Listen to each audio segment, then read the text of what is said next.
is 5 times. Because after every 100 kilometers you need to charge. So 5 times charging you need to do and you do wait. But with fuel cell vehicle you can go and come back without refilling. Okay. Major challenges, of course, hydrogen infrastructure development, similar to the charging, but you need to develop. But once developed, that's okay. Another thing is safety, because hydrogen is explosive, so you cannot take a chance of leakage in case of hydrogen. And thermal management, because hydrogen production is exothermic reaction.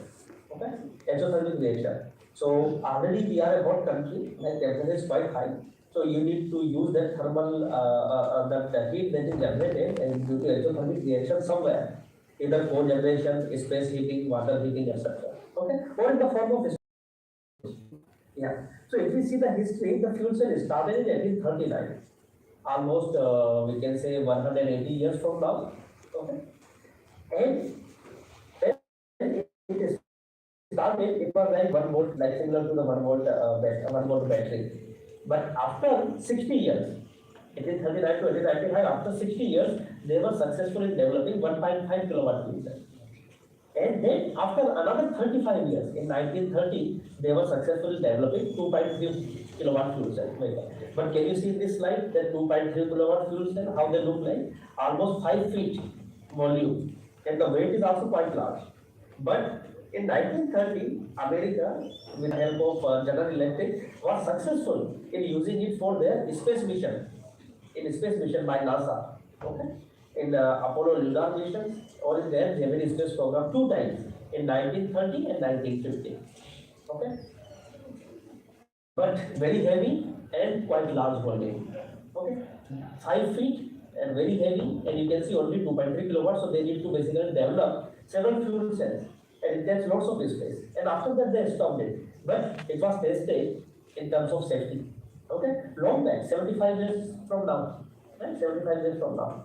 Now there are various types of fuel cells if you want to use, but when it comes to electric vehicles, you want to go for proton exchange membrane fuel cell, because first of all, the heat is quite low, 50 degrees. In India, people can withstand 50 degrees. I am from Rajasthan, temperature goes 49. I am quite comfortable with 50. Okay, but you can see other fuel cells, the temperature is 1000, 200, 200, 650. Okay, only two are comfortable: proton exchange membrane and direct methanol fuel cell. But in direct methanol fuel cell, the fuel used is CH3OH, methanol, that contains carbon. So when it reacts with oxygen, it introduces carbon dioxide. So it is a carbon footprint. We cannot say it is a clean vehicle or zero emission vehicle. In proton exchange membrane fuel cell, the fuel is hydrogen. When it reacts with oxygen, it develops basically water droplets. Okay. So zero emission vehicle is only proton exchange membrane fuel cell, and that is used basically in all kind of electric vehicles. Yeah. After 1950, in 1990s, there was a great development in United States. You can see 250 kilowatts of fuel cell, and they two fuel cells, each 125, total 250, and that was used for basically electric bus. And if you know about an eBay is basically a bidding company like Amazon, Flipkart, Alibaba, etc. But there in Alibaba, Flipkart, and Amazon, you can purchase. Here in eBay, you can bid. Okay, how much you want to pay? You can bid. Your bid may be unsuccessful, but people can bid and buy. Okay, and for their data center, for their backup, like Google and etc., they also use a stationary power supply, but instead of a battery based, they use basically fuel cell based of 6 megawatt power supply, backup power supply, 6 megawatt. That was quite a lot of development in 1990s. That okay, fuel cell system can be used for 6 megawatt stationary backup power supply, as well as 250 kilowatt for mobile power supply, right, for mobility application. Great development in 90s. Okay, and then after that in 2000, it spread around in Milano, Italy, in Aargau, Switzerland, Hamburg, Germany, and Bolzano, Italy. Okay, and in other places like in London, Oslo, Norway, Hamburg, Germany again. So many electric buses were tested. Okay, in European Union. Okay. In London, when I was talking about London, in 2010 to 16, they tested 1 or 2 buses. This is the news of 2021, which is basically 1.5 years from now. London local transportation, you can see the single decker bus, and behind that you can see double decker bus. The London local transportation has gone fully on hydrogen buses. Right now in London, around 25 buses are running. Then it starts 6 o'clock in the morning, go back to the garage midnight, 12 o'clock or 1 o'clock, which is 19 hours without refueling. Okay, without refueling. 19 hours of run without refueling. Single deck or double deck. London local transportation is fully now on hydrogen buses. Okay.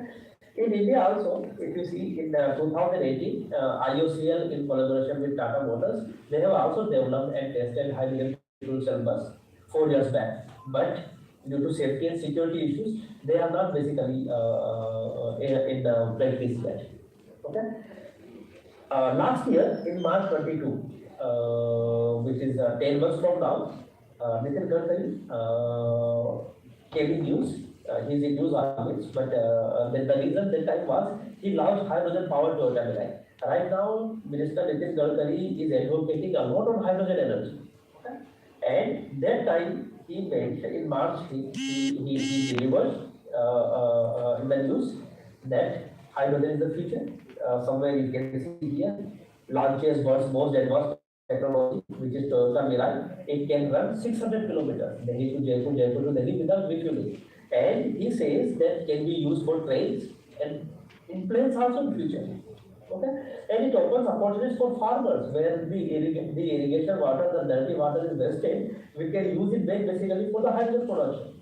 Okay, so rather than dependent on the coal import or gasoline import, we can use our bio waste or water waste. Even the ocean water also after filtering can be used basically for electrolysis and generate the hydrogen locally and then supply to the filling station and use it basically to power up our local vehicles. Okay, and charging infrastructure is not required and range anxiety and mileage issues are also not existing. Okay, very happily launched basically, and he said not only for farmers, it offers opportunity for trains and planes also in future. Okay, and you see when 2015 only Toyota and Tucson, Hyundai was working on electric on fuel cell vehicles. You can see 21 and beyond, so many industries like Kia, Daimler, Volkswagen, Nissan, Great Wall, Honda, they all start BMW, they all started research on the hydrogen-based fuel cell vehicles. Okay. When it comes to train, when the minister said that okay, it has a scope for future in train, but I want to mention Germany already has a train, first hydrogen train operating from 2016, from last 7 years. And so if you do a Google search, Alstom Coradia Island, Alstom is the one which is basically developing or supplying this train, hydrogen, fuel cell, and then the infrastructure. And the Coradia Island is basically the train, basically, the chain of trains that started in 2006. Okay, so basically nothing, just with the water, produce hydrogen, and then basically use it for propulsion system. There is no noise. Okay, no noise at all. Yeah. Scotland also says by 2035 we will have all transportation hydrogen. Okay. Yeah. Germany, which started one train in 2016, just one. In 2022, last year, you can see this is the news of August 26. They started another 40 trains. So now in Germany, we have 50 trains fully on hydrogen. Okay? And they mentioned that they will order another 27 within few years. Okay? So German transportation is also going to be fully hydrogen based in future. Okay? Yeah. India also mentioned last month in December 22. So 2 months from now, that this year in December 23, we are also going to. So it's the same thing. You see, Alstom Coradia Island. Okay, so we are also going to have hydrogen train very soon. If not December 23, probably June 24, but probably within that 1 year time, we are also going to have hydrogen train very soon because hydrogen is the future. Right. Now, one problem with hydrogen in the past was basically compressor. It is quite easy that okay, you can use a solar power or a combinedly solar plus a grid power, do the electrolysis of water, ocean water, dirty irrigation water, or the reservoir water, and then H2O is separated into hydrogen and oxygen, and through the help of compressor, you compress hydrogen in the cylinder. Because this is the property of the gas that it expands or extends and takes the entire space. 1 liter hydrogen will take the entire space of 10 liters. So you need to compress it so that 10 liter can fit in 10 liter. And compressor efficiency is very low, 40%, 50%, 60%. Not like motor efficiency 90%. Okay? Yeah. So this was required, and basically this was making the entire process inefficient.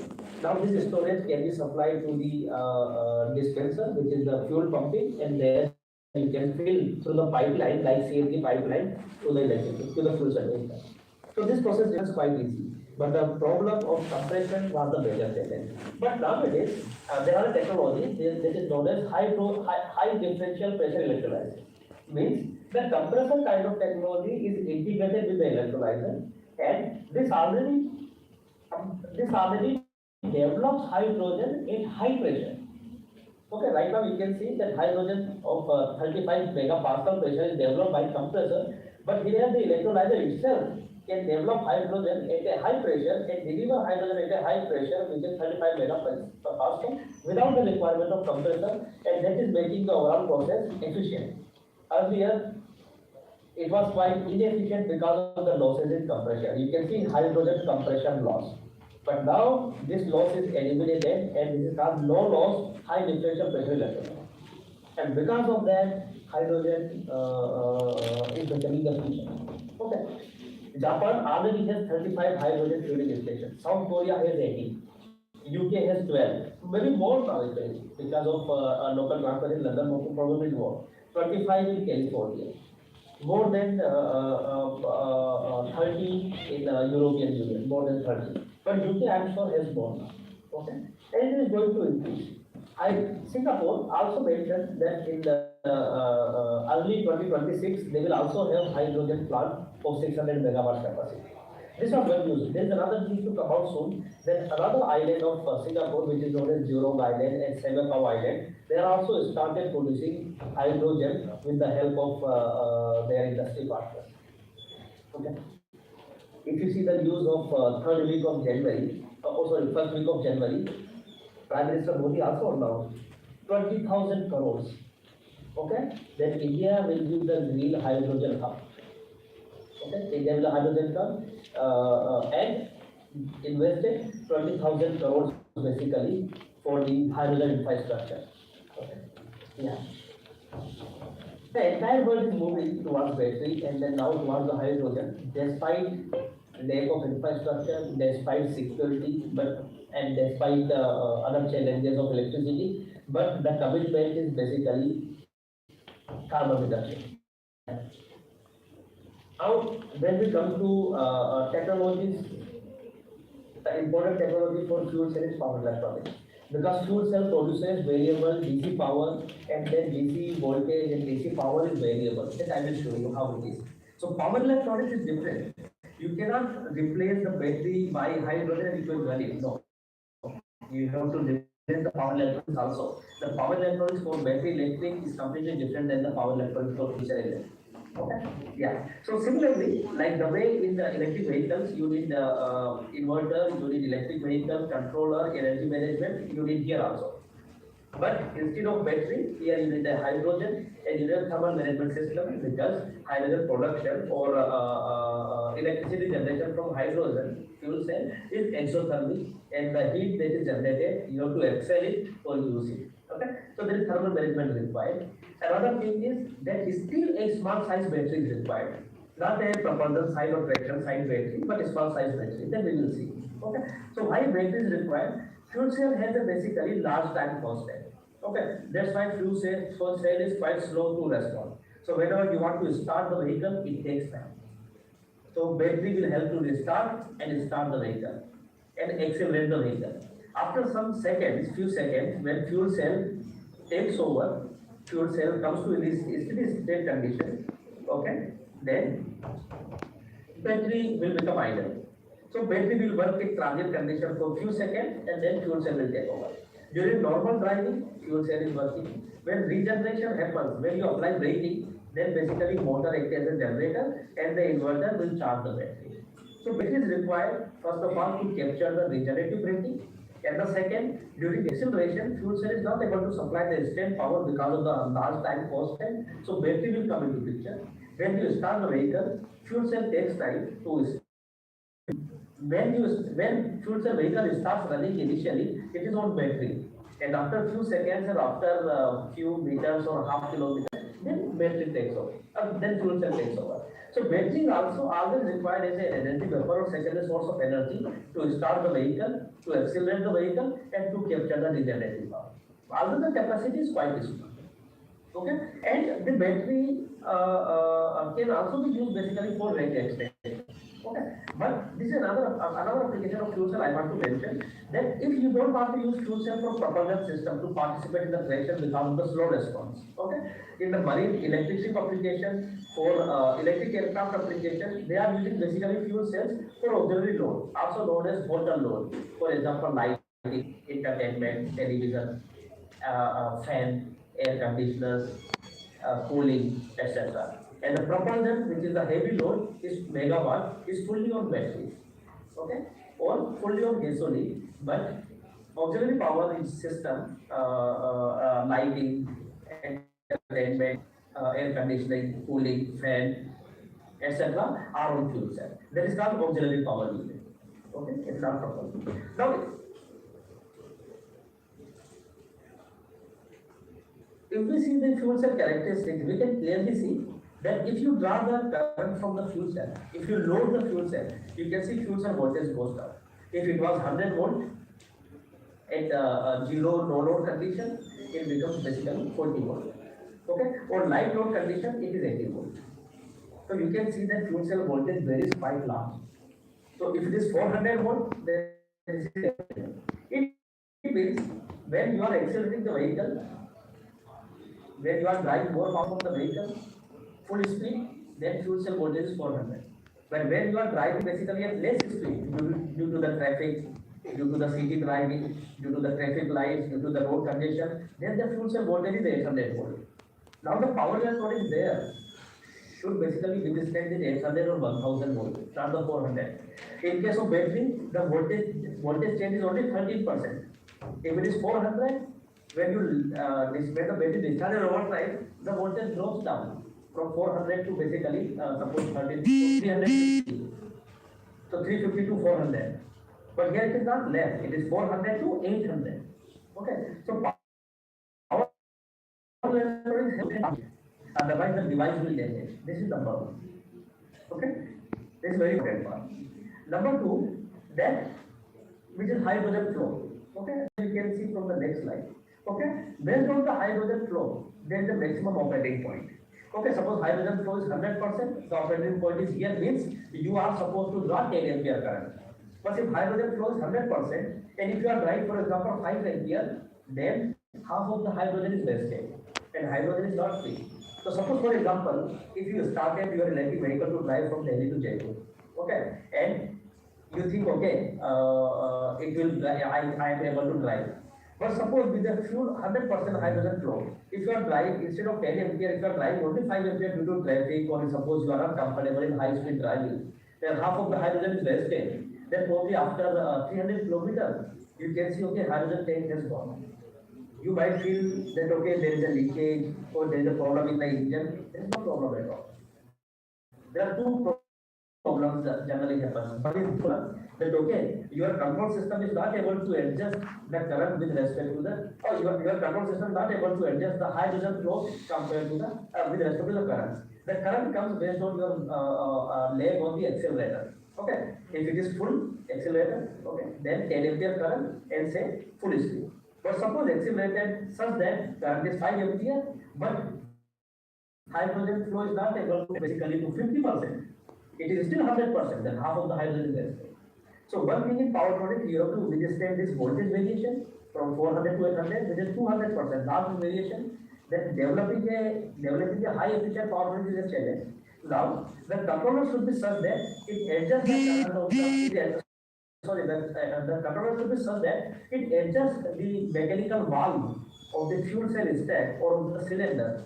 It is throttling valve, okay, throttling valve, such that as the power electrode is drawing a current 5 ampere, then it should be 50% open, 10 ampere 100% open, 2 ampere 25% open, etc.